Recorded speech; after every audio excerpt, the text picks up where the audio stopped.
రెండవ భాగంలో నారద ముని తన చిన్ననాటి కథను, ఆ భక్తుల సాంగత్యాన్ని వివరించిన తర్వాత వ్యాస మహర్షికి ఒక గొప్ప కుతూహలం కలిగింది.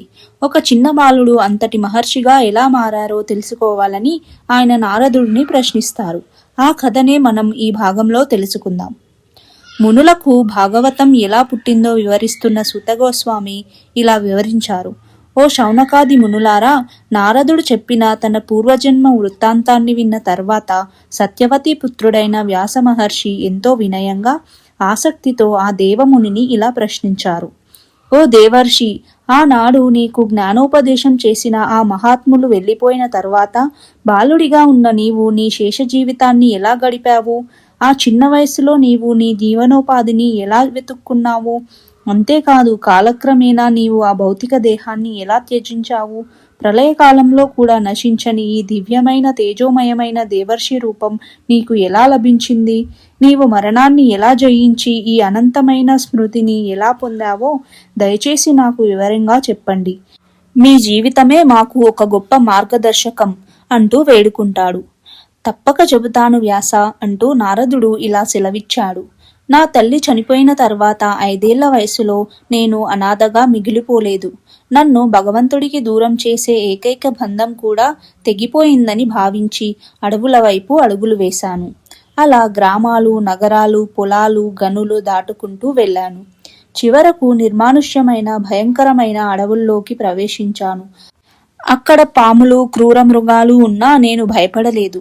అలసిపోయి ఒక సరస్సులో స్నానం చేసి నీరు తాగి సేద తీరాను. అక్కడే ఒక రావి చెట్టు కింద కూర్చొని నా గురువులు నేర్పిన విధంగా పరమాత్మను ధ్యానించడం మొదలుపెట్టాను. ధ్యానం చేస్తూ చేస్తూ నా హృదయం భక్తితో నిండిపోయింది. కళ్ళు మూసుకొని ఉన్న నాకు ఒక అద్భుతం జరిగింది. నా అంతరంగంలో పరమాత్మ ప్రత్యక్షమయ్యాడు. ఆ రూపం వర్ణించలేని సౌందర్యంతో ఉంది. ఆ రూపాన్ని చూడగానే నాకు లోకజ్ఞానం పోయింది. పరమానందంలో మునిగిపోయాను. నా శరీరం పులకించిపోయింది. నేనెవరో కూడా గుర్తులేనంతగా ఆ పరమాత్మ ప్రేమలో లీనమైపోయాను. కానీ ఆ ఆనందం ఎక్కువసేపు ఉండలేదు. అకస్మాత్తుగా ఆ రూపం మాయమైపోయింది. ఉలిక్కిపడి కళ్ళు తెరిచాను. గుండెల్లో ఏదో కోల్పోయినట్లు అనిపించింది. మళ్ళీ ఆ రూపాన్ని చూడాలని కళ్ళు మూసుకొని తీక్షణంగా ధ్యానించాను. కానీ భగవంతుడు కనిపించలేదు. ఎడారిలో దాహం వేసిన వానిలా ఆ దివ్య రూపం కోసం పరితపించాను. నా ఆవేదన చూసి భగవంతుడు అదృశ్యవాణిగా ఇలా పలికాడు. నారదా, ఈ జన్మలో నీవు నన్ను మళ్ళీ చూడలేవు. ఎందుకంటే ఇంకా నీలో పూర్తిగా పరిపక్వత రాలేదు. నిన్ను మరింత ఉత్సాహపరచడానికే నేను ఒక్క క్షణం కనిపించాను. భగవంతుడు నాతో 2 ముఖ్యమైన విషయాలు చెప్పాడు. ఒక్కసారి నా భక్తిని రుచి చూసిన వాడు మరే ఇతర ప్రాపంచిక సుఖాల వైపు వెళ్ళడు.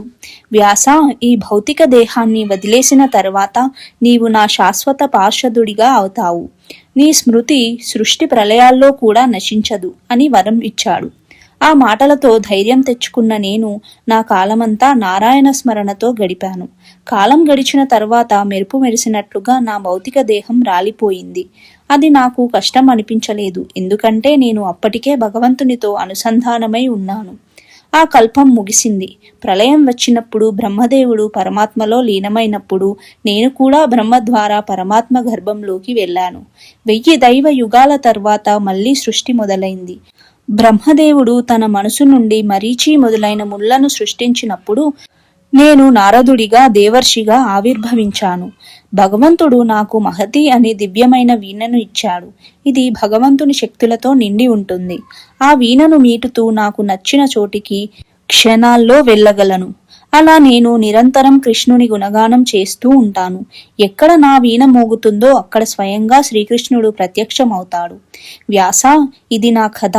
నేను ఒక దాసీపుత్రుడని, అయినా భక్తుల సాంగత్యం వల్ల, భగవంతుని కథలు వినడం వల్ల ఈ అత్యున్నత స్థితిని పొందాను.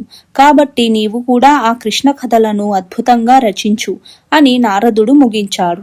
నారదుడు వెళ్ళిపోయిన తర్వాతే వ్యాస మహర్షికి అసలు పని మొదలైంది. మరి వ్యాస మహర్షి సమాధి స్థితిలో ఏమేమి చూశారు? ఆయన ఈ గ్రంథాన్ని రాసిన తర్వాత పరీక్షిత్తు మహారాజు దగ్గరకు ఎలా చేరింది? ఇవన్నీ నెక్స్ట్ ఎపిసోడ్లో తెలుసుకుందాం. ఈ వీడియో మీకు నచ్చితే లైక్ చేయండి. మీ ఫ్రెండ్స్ అండ్ ఫ్యామిలీతో షేర్ చేయండి. ఇలాంటి ఇంట్రెస్టింగ్ వీడియోస్ కోసం ఎథనిక్ టోన్స్ ఛానల్ని సబ్స్క్రైబ్ చేసుకోండి.